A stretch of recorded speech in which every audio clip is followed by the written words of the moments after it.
Periodic tenancy. A periodic tenancy is a lease agreement that continues for successive, recurring intervals until either party gives proper legal notice to end it. It is also commonly called a month-to-month lease or a rolling tenancy. This common property arrangement is heavily used across the US, the UK, Australia, and Europe.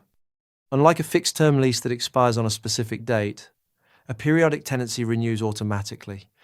It typically rolls over from month to month. Because there is no definitive end date, property law requires strict procedures to terminate the relationship.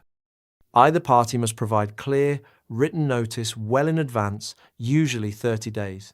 If the proper notice is completely ignored, the tenancy legally continues into the next payment period. For example, imagine a student rents an apartment on a strict one-year lease. When the year ends, they stay without signing a new contract. They just continue paying rent every month, and the landlord accepts the money. This transforms the agreement into a month-to-month periodic tenancy. If the student eventually wishes to leave, they cannot simply pack up and abandon the property overnight. They must provide a formal 30-day written notice to legally terminate the rolling agreement